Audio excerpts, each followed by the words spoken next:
नमस्कार, मी अनुश्री करंदीकर. आरोग्यम धनसंपदा या आमच्या विशेष कार्यक्रमात तुमचं सगळ्यांचं स्वागत.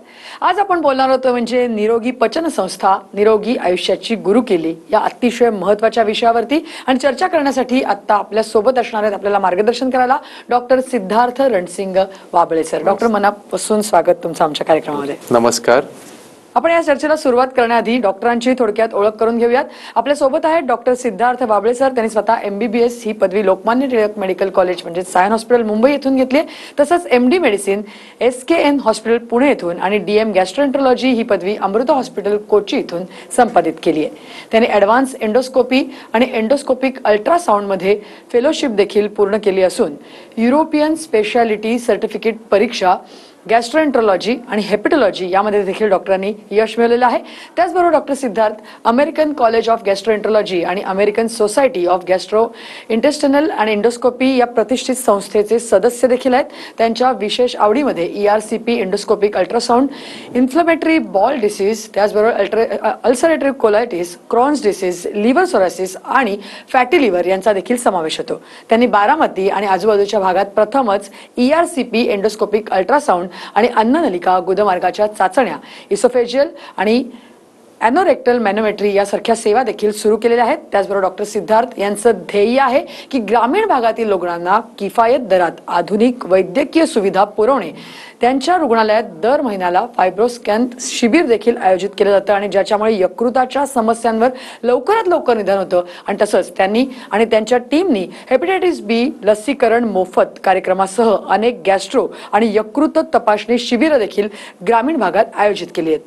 सामान्यांसाठी उत्तम आरोग्य सेवा या संकल्पनेसाठी समर्पित असलेल्या डॉक्टर सिद्धार्थ वाबळे यांच्यासोबत आज आपण चर्चा ही सगळी करणार आहोत. आणि म्हणूनच प्रेक्षको, पुन्हा एकदा आजचा विषय समजून घ्या. आजचा विषय आहे निरोगी पचन संस्था निरोगी आयुष्याची गुरुकिल्ली. आपण थेट डॉक्टरांकडे जाऊया. आजच्या विषयावरती सुरुवात करूया. डॉक्टर, आपण जसं म्हटलंय तसं की एकूणच पचन संस्था ही कुठेतरी कॉम्प्लिकेटेड असते, त्याच्यावरती लोकांच्या अनेक प्रश्न समस्या असतात. पण सगळ्यात महत्त्वाचं म्हणजे पेशंट तुमच्याकडे पण येत असतील, अगदी सामान्य म्हणजे जळजळ होते प्रचंड, ढेकरा येत आहेत प्रचंड. काय सांगाल? असे पेशंट मला वाटतं खूप रोजच्या रोज येत असतील. या समस्येने सुरुवात करूया. अगदी OPD मध्ये 50 ते 60% पेशंट्स याचेच असतात. ऍसिडिटी म्हणजे पोटात जे तयार होतं ते आम्लपित्त. तर ह्याला आपण हायड्रोक्लोरिक ऍसिड असं म्हणतो. तर हे ऍक्च्युली तयार होत असतं हे आपण जे अन्न घेतो खातो ते पचवण्यासाठी. पण काही कारणास्तव हे जे पित्त होतं, आम्लपित्त जे होतं, हे अन्ननलिकेत येऊ लागतं. आणि अन्ननलिकेत आलं की ते अन्ननलिकेच्या खालच्या बाजूस सूज आणतं आणि मग तिथे जळजळ होणे, दुखणे आणि ह्याचा त्रास होणे ह्या गोष्टी घडायला लागतात. ह्याला आपण गॅस्ट्रो इसोफेजियल रिफ्लक्स डिसीज असं म्हणतो, GERD. एक्झॅक्टली. मी तुम्हाला त्याचवरती येणार होते की GERD बद्दल आपण थोडंसं प्रेक्षकांना सांगू शकतो, कारण मेडिकल टर्मिनॉलॉजी त्यांना कळण्याइतपत आपण त्यांना सोप्या भाषेत जर का सांगितलं तर त्यांनाही कळेल. कारण बऱ्याच वेळेला असं होतं की मला ऍसिडिटी झाली असं मला वाटतं पेशंटच स्वतः लेबल लावून तुमच्याकडे येत असं. काय सांगाल? हे जेव्हा ऍसिड वरती येतं तेव्हा ते ज्यावेळेस इजा करतं अन्ननलिकेला त्यावेळेस आपण त्याला रिफ्लक्स चेंजेस होऊ लागतात आणि मग हा त्रास चालू होतो. तर ह्याची मुख्य कारणे म्हणजे काय की आपलं जे आत्ता सेडेंटरी लाईफस्टाईल आहे, ज्या डाएट चेंजेस झालेले आहेत, आपलं फास्ट फूड कन्झम्पशन वाढलेलं आहे, spicy oily food, caffeine intake वाढलेला आहे, झोपचं जे महत्त्व होतं 7-8 तास जे झोपलं पाहिजे होतं हे दिवसेंदिवस कमी होत चाललंय because of stress, because of hectic work. तर ह्या गोष्टी त्याला कारणीभूत आहेत. आणि ह्याच्यावरती समजा जर मात करायची असेल आपल्याला तर काही गोष्टी आपल्याला डाएट जसं की वेळेच्या वेळी जेवण करणं, हाय स्पायसी फूड, फॅटी फूड हे कमी खाणं आणि वेळेवरती झोपणं, लवकर झोपणे, लवकर उठे ह्या गोष्टी पाळणं, एक्सरसाइज करणं, डेली 30 मिनिट्स ऑफ एक्सरसाइज करणं, ह्या सगळ्या गोष्टी आपण अंमलात आणल्या पाहिजे. एकूणच जसं मी आता म्हटलं तुमच्याकडे येणारे पेशंट स्वतःच मला ऍसिडिटी झाली असं बऱ्याच वेळेला म्हणत असतील, पण बऱ्याच वेळेला हे पेशंट स्वतःच अनेक अँटासिड्स घेत असतात आणि प्रचंड नियंत्रित त्याचा सगळा वापर चाललेला असतो अँटासिडचा. तर त्याचे आपल्या शरीरावरती काही दीर्घकालीन गंभीर दुष्परिणाम दिसून येऊ शकतात? निश्चित. ऍक्च्युली आमच्याकडे पेशंट येतात, आम्ही एक 7 ते 10 दिवसांचा कोर्स त्यांना प्रिस्क्राईब करतो. पण रुग्णांना लगेच बरं वाटायला लागतं आणि मग त्यांना समजते की बाबा ह्या गोळीने आपल्याला बरं वाटतंय. मग पुढच्या वेळेस जसा हा त्रास होतो तेव्हा ते मनानेच ह्या औषध घ्यायला चालू करतात. खरंय खरंय. जे की चुकीचं आहे. ऍब्सोल्युटली. आणि आम्ही असे पेशंट्स बघतो की ते 6-6 महिने 1-1 वर्ष हे गोळ्या विदाउट प्रिस्क्रिप्शन घेतात, म्हणजे on their own. So this is, हे काही चांगलं नाही. लॉंग टर्म ड्युरेशनसाठी ह्या गोळ्या घेणं चांगलं नाही. एका डॉक्टरांच्या गॅस्ट्रोएंटरोलॉजीच्या सल्ल्याने काही मर्यादित काळासाठी जास्तीत जास्त 3 महिने किंवा मॅक्सिमम 6 महिने आम्ही ह्या गोळ्या देतो. त्याच्यावरती ह्या आम्ही औषधं प्रिस्क्राईब करत नाही. त्याचं मुख्य कारण असं आहे की आपल्या शरीरामध्ये जे अब्झॉर्ब होणारे मायक्रो विटॅमिन्स आणि मिनरल्स आहेत, तर हे जे अँटासिड गोळ्या असतात तर हे त्याचं ॲब्झॉर्प्शन कमी करतात. त्यामुळे थोडंसं हाडांची स्नायूंची कमतरता जाणवणे, मायक्रोविटॅमिन कॅल्शियम डेफिशियन्सीज होणे, काही पेशंट्समध्ये असं आढळून आलंय की किडनीवरती सूज येणे. तर असे काही साईड इफेक्ट्स आहेत. त्यामुळे ह्या अँटासिड्स किंवा कोणतेही मेडिसिन्स डॉक्टरांच्या सल्ले बगैर घेणं हे चुकीचं आहे. नक्कीच. जसं आपण आता संपूर्ण पचन संस्थेबद्दल बोलतोय, जसं मगाशी म्हटलं की थोडीशी कॉम्प्लिकेटेड रचना आहे, तर थोडंसं आता आपण तिकडनं शिफ्ट होऊन लिव्हरकडे जर का गेलो तर मला त्या संदर्भात तुम्हाला विचारायचं आहे की फॅटी लिव्हरचं प्रमाण आज खूप वाढताना दिसतंय आणि एकूणच जर का बघितलं तर जाडेपणा वाढलेला आहे कुठेतरी, मधुमेहाचं प्रमाण वाढलेलं आहे कुठेतरी. तर मग एकूण या सगळ्या गोष्टींचा किंवा बघितलं तर मद्यपान असेल तेही दिसतंय, तर या सगळ्या गोष्टींचा एकूण एकमेकांशी काही संबंध दिसतो का आणि फॅटी लिव्हर ह्याच्याशी मग कशा प्रकारे रिलेटेड असू शकतो? येस मॅडम, फॅटी लिव्हर म्हणजे आता एक एपिडेमिक झालाय. सो ऑलमोस्ट 30 to 40% आपलं इंडियन पॉप्युलेशन जे आहे यांना कोणत्या ना कोणत्या ग्रेडचं फॅटी लिव्हर आहे, may be grade 1, grade 2. Okay, तर ह्यांचं मुख्य कारण म्हणजे काय की आपली ही जी सिडेंटरी लाईफस्टाईल, वेस्टर्न लाईफस्टाईल जी आपल्याकडे आलेली आहे किंवा एक्सरसाइज कमी करणे ह्या गोष्टी. तर फॅटी लिव्हर एक्झॅक्टली काय असतं, तर फॅटी लिव्हर म्हणजे यकृत, म्हणजे आपल्या लिव्हरच्या पेशींमध्ये साठली जाते ती चरबी, आणि मग ही चरबी साठते, मग यकृतांच्या पेशींवरती सूज आणते आणि त्यांची कार्यक्षमता कमी करते.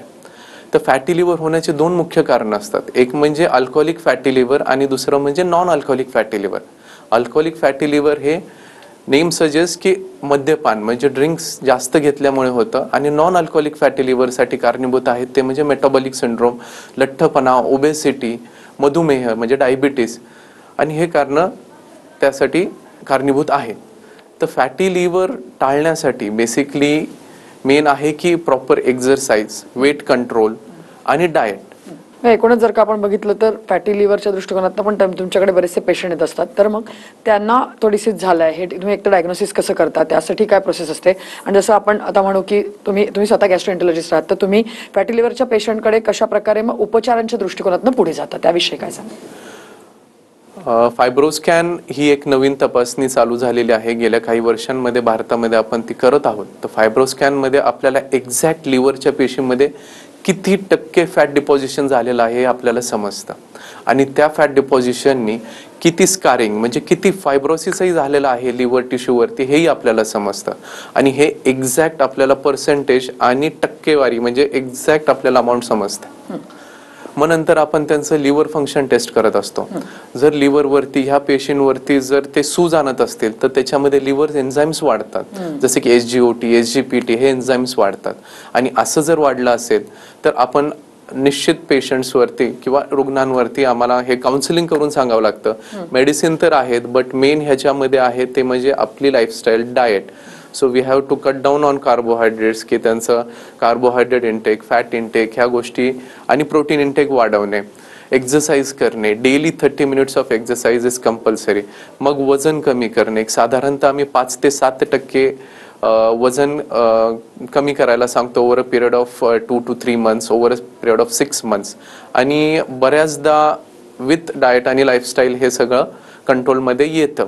बट एवढं करून सुद्धा समजा जर लिव्हरच्या पेशींमध्ये जर फॅट राहत असेल किंवा त्याची सूज राहत असेल, SGOT, PT एन्झाईम्स वाढलेले असतील, तर आम्ही त्याच्यासाठी मेडिसिन्सही देतो. बरेचशा नवीन मेडिसिन्स याच्यासाठी आलेले आहेत. बट आपला जो मेन फोकस राहतो तो is to control it with your proper diet and lifestyle. जसं तुम्ही म्हणताय तसं मगापासून एक हेल्दी लाईफस्टाईल असणं फार गरजेचं आहे, आणि त्या दृष्टिकोनातून आज बरेच जण विचार करताना दिसत नाही. बऱ्याच वेळा स्ट्रेस असतो, लाईफमध्ये तेवढा वेळ नसतो. परंतु मला तुम्हाला हेच विचारायचं आहे की आता जर का आपण जसं आपण डायग्नोस्टिक टेस्ट बोललो तसं एंडोस्कोपी म्हणा किंवा कोलोनोस्कोपी म्हणा, ही नावं ऐकल्यानंतर सुद्धा पेशंटना कुठेतरी एक भीती वाटते, किंवा तुम्ही आता डॉक्टर म्हणून जेव्हा सजेस्ट करता की ह्या टेस्ट करायला लागतील तेव्हा पण ते घाबरतात कुठेतरी. तर त्या प्रक्रियेविषयी सांगू शकाल? एकूणच एंडोस्कोपी म्हणा, कोलोनोस्कोपी कशा प्रकारे केली जाते आणि खरोखरच त्याला घाबरायला हवं का? तर हा फार मोठा प्रश्न असतो. आम्ही ज्यावेळेस पेशंट्सला किंवा नातेवाईकांना समजून सांगण्याचा प्रयत्न करतो तर साहजिक आहे भीती वाटणे, कारण कोणाला माहीत नसतं, कधी ऐकलेलं नसतं आणि असं अचानक डॉक्टर आपल्याला सांगतायत. तर तसं बघायला गेलं तर भीतीसारखं काही नाही, कारण एक 9 mm ची साधारणतः मॅडम लवचिक दुर्बीण असते, त्याच्यासमोर कॅमेरा असतो आणि लाईट सोर्स असतं. तर ही आम्ही पेशंट्सला किंवा रुग्णांना अगोदर सांगतो की बाबा तुम्हाला आम्ही भूल देऊ, म्हणजे झोपेचं औषध देऊ, जेणेकरून तुम्हाला वेदना अत्यंत म्हणजे फार कमी होतात. आणि काहींना तर समजतही नाही, ते आम्हाला उठल्यावर विचार सर झाली असं. ह्या एंडोस्कोपीचे फायदे असे, त्याच्यामध्ये 2 महत्वाचे प्रकार म्हणजे गॅस्ट्रोस्कोपी आणि कोलोनोस्कोपी. तर गॅस्ट्रोस्कोपी म्हणजे अप्पर गॅस्ट्रोइंटेस्टायनल ट्रॅक्ट, म्हणजे अन्ननलिका, जठर आणि छोट्या आतड्याचा मोठा भाग ज्याला आपण ड्युओडेनम म्हणतो, तर हे त्याच्यामध्ये दिसतंय. तर हे का करतो आपण? ज्यावेळेस पेशंट्सला रक्त शरीरामध्ये कमी असतं, वारंवार पोटात दुखत असतं, जसं आपण डिस्कस केलं ऍसिड रिफ्लक्स, आम्लपित्त जास्त तयार होत असतं, तर ह्या ज्या टेस्ट असतात तर ह्याच्यामध्ये आपल्याला जाणून येतं की पोटामध्ये इन्फेक्शन आहे का, जर झालेत का, कुठे गाठी तयार झाल्यात का, तर एच पायलोरी नावाचं इन्फेक्शन आहे का, कारण हे पुढे चालून अल्सरमध्ये आणि पुढे भविष्यामध्ये कॅन्सरमध्ये रूपांतर होतं. तर हे जर लवकर आपल्याला जर डिटेक्ट करता आलं तर हा पुढचा सगळा धोका टळतो. तसेच कोलोनोस्कोपीमध्ये आपण मोठं आतडं ज्याला आपण कोलॉन म्हणतो, तर ते कोलोनोस्कोपीमध्ये चेक करतो. तर कोलॉनमध्ये काही अल्सर आहेत का, इन्फेक्शन आहे का, कुठल्या छोट्या गाठी आहेत का, ज्याला पॉलिप्स म्हणतो. पॉलिप्स हे वाढत वाढत पुढे चालून कॅन्सरमध्ये रूपांतर होत असतं. आणि मग नंतर रुग्ण आम्हाला येऊन सांगतात की सर आमच्या घरामध्ये काहीच नाही, यांनी काहीच केलेलं नाही, पण वय पेशंटचं आमच्या असतं 60-65 आणि मग अचानक लिव्हरचा किंवा कोलॉनचा आतड्याचा कॅन्सर डिटेक्ट होतो. पण ह्याची सुरुवात झालेली असते छोट्या छोट्या गाठींपासून, जे 5-5, 10-10 mm च्या 1-2 सेंटीमीटरच्या असतात. आणि त्या जर आढळल्या तर ते त्याच वेळी कोलॉनोस्कोप करून आपण त्या काढू शकतो. म्हणजे हा पूर्ण जो सिक्वल आहे कोलॉन कॅन्सरचा हा आपण तिथेच थांबवू शकतो. नक्कीच. पण जसं तुम्ही म्हणालात तसं की कुठेतरी लोकांना माहिती नसतं एक्झॅक्टली प्रोसेस काय आहे, त्याच्यामुळे ते भितात. परंतु आता जसं तुम्ही एक्सप्लेन करून सांगितलं आणि त्याच्यामध्ये भिण्यासारखं काही नाहीये, फक्त डायग्नोसिससाठी ते करणं गरजेचं आणि लवकरात लवकर किंवा वेळेत करणं गरजेचं आहे. मला वाटतं ते महत्त्वाचं आहे.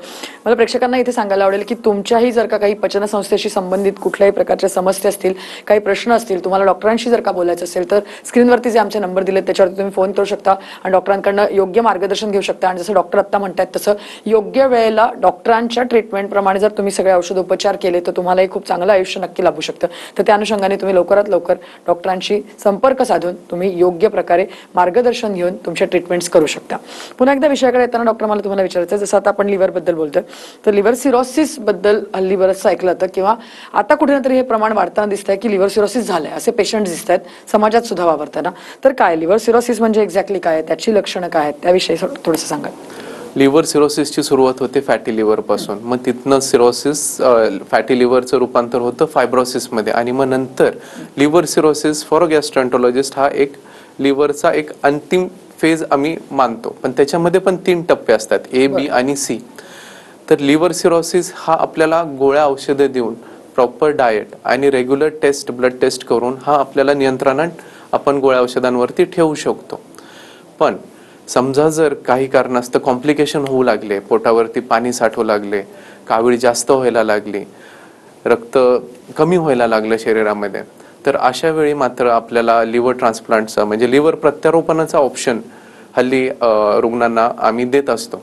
म्हणजे एकूणच जर का बघितलं तर लिव्हर सिरोसिस पर्यंत जाऊच नाहीये या दृष्टिकोनात मला वाटतं लोकांनी विचार केला पाहिजे. आणि त्या अनुषंगाने जसं तुम्ही मगासपासून सांगताय की एक हेल्दी लाईफस्टाईल मेंटेन करणं हे खूप गरजेचं आहे. डॉक्टर, विषय अत्यंत महत्त्वाचा आणि मोठा आहे, तर त्या अनुषंगाने आपण ही चर्चा पुढे सुरूच ठेवणार आहोत. परंतु इथे वेळ झाली एका छोट्याशा ब्रेकची. तुम्ही कुठे जाऊ नका, पाहत राहा TV9 मराठी.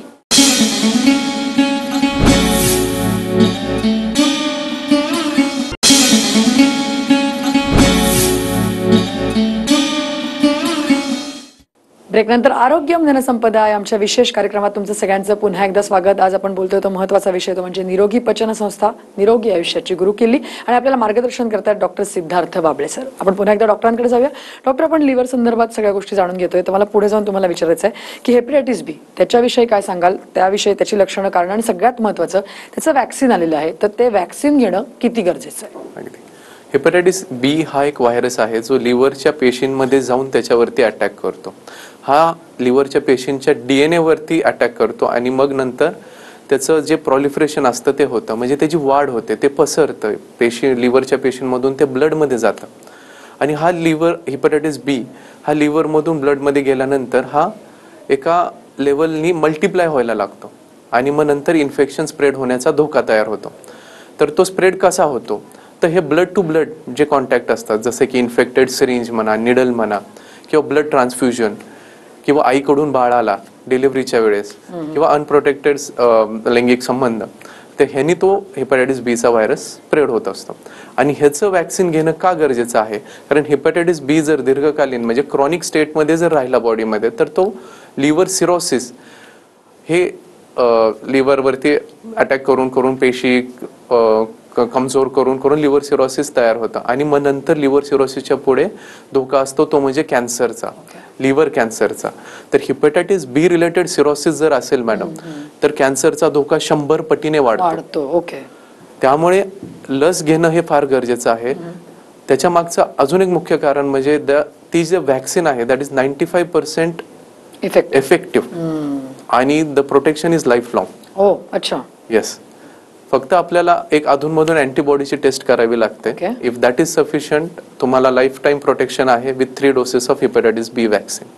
तर प्रेक्षको, असंच जसं डॉक्टरांनी आता सांगितलं की वॅक्सिन अत्यंत महत्त्वाचं आहे. तर या पचन संस्थेच्या निगडीत तुमच्याही काही समस्या असतील, तुमचे काही प्रश्न असतील, तर तुम्ही देखील आमच्या स्क्रीनवर दिलेल्या नंबरवरती डॉक्टरांना फोन करू शकता. त्यांच्याकडनं तुमच्या शंकांचं निरसन करून एक चांगलं आयुष्य, तुम्ही देखील निरोगी आयुष्य जगू शकता. डॉक्टर, आपण जसं आता म्हणतोय की मगाशी एंडोस्कोपीचा आपण उल्लेख केला, तुम्ही ती प्रोसेस सगळी सांगितली. बऱ्याच वेळेला अनेक लोकांच्या विष्ठेमध्ये म्हणा, उलटीमध्ये म्हणा, रक्त पडायला सुरुवात होते आणि मग कुठेतरी ते घाबरतात. तर मग अशा वेळेला असे जेव्हा पेशंट्स येतात तुमच्याकडे, तेव्हा एक ट्रीटमेंट प्रोसेस काय असते? एंडोस्कोपीने याच्यावरती काही उपचार करता येऊ शकतात का? कशा प्रकारे हे सगळे निदान आणि उपचार असतात? कुठूनही म्हणजे वॉमिटिंग मध्ये ब्लड येणे आणि शौचास ब्लड जाणे ही एक मेडिकल इमर्जन्सी आहे गॅस्ट्रोएंटरोलॉजिस्ट करिता. त्याचं कारण हे आहे की ज्यावेळेस उलटीमध्ये रक्त येतं त्यावेळेस ते कुठंतरी आतमध्ये, एकतर अन्ननलिकेमध्ये किंवा जठरामध्ये कुठेतरी अल्सर असतो किंवा एखादी रक्तवाहिनी, ज्याला आपण वरायसिस म्हणतो, तर ती फुटलेली असते. आणि ते थांबवणं, त्याचं निदान करणं आणि ते तातडीने थांबवणं हे गरजेचं असतं. नाही तर शरीरातलं रक्त कमी होत होत होत पेशंटची कंडिशन सिरियस होत जाते.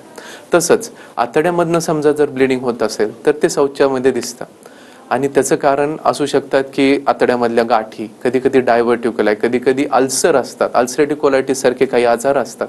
तर त्याचं निदान करणं, तिथल्या तिथे त्याची बायोप्सी घेणे, तिथल्या तिथे इमर्जन्सी त्याची ट्रीटमेंट करणे, जसं की हिमोक्लिप ॲप्लिकेशन करून, बँडिंग करून किंवा स्क्लेरोथेरपी करून, हे जे डेडली कॉम्प्लिकेशन आहे कोणत्याही आजाराचं, ब्लिडिंग, ते तिथल्या तिथे आपल्याला थांबवता येतं.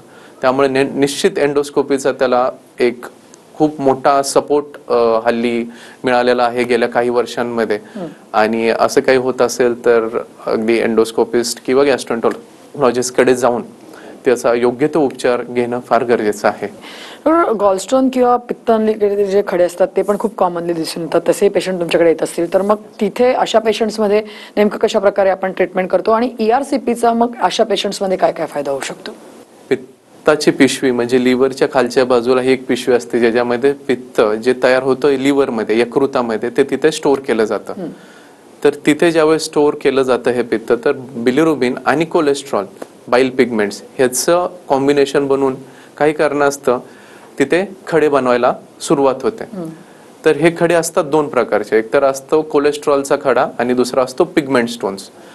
तर मग हा खडा काही कारणास्तव समजा पित्त नलिकेमध्ये आला, पित्त नलिका ही पित्ताच्या पिशवीपासून कनेक्ट करणारी ट्यूब असते जी आतड्यामध्ये येते, आणि तो समजा जर खडा खाली पित्त नलिकेत आला तर अशा वेळी पेशंट्सला अतितीव्रतेचं उजव्या बाजूला पोटात दुखणे, जॉन्डिस होणे म्हणजे कावीळ होणे, उलट्या होणे, ताप येणे, या गोष्टी व्हायला लागतात. मग अशा वेळी सोनोग्राफीमध्ये तो जर खडा आढळला तर तो खडा काढण्यासाठी आपल्याला ERCP करावी लागते. तर ERCP ही एक विशेष प्रकारची एंडोस्कोपीज आहे. तर ती आपण तोंडातून भूल देऊन ही करतो. ती तिथे जाऊन जिथं पित्तनलिका आतड्यामध्ये ओपन होते, आपण तिथं जाऊन ती सर्जरी करत असतो आणि ते ओपनिंग मोठं करून तो जो खडा खाली आलेला आहे तो आपण काढून घेत असतो आणि तिथे स्टेंट टाकत असतो, जेणेकरून हे वरती जे पित्त साठलेलं असतं, जे इन्फेक्शन कॉज करत असतं, ज्याच्यामुळे कावळी झालेली असते, ज्याच्यामुळे फीवर येत असतो, पोटात दुखत असतं, तो खडा काढल्याने एकदम अचानक नेक्स्ट डे, म्हणजे नेक्स्ट डे पण नाही, विथिन 6 hours मला म्हणजे पेशंट्समध्ये, रुग्णांमध्ये रिलीफ दिसतो आणि हे डेडली कॉम्प्लिकेशन अवॉइड करता येतं. आपण जसं म्हणतो की आता पचनसंस्थेमध्ये आपण विविध ऑर्गन्स त्याच्याशी स्पेसिफिक रिलेटेड डिसिजेस ट्रीटमेंट या अनुषंगाने बोलतोय, परंतु पचनसंस्था म्हटल्यानंतर लोकांना बऱ्याच वेळेला टेन्शन असतं ते म्हणजे कॅन्सरचं, आणि स्पेसिफिकली मला आता तुम्हाला विचारायचं ते म्हणजे कोलॉन कॅन्सर बद्दल.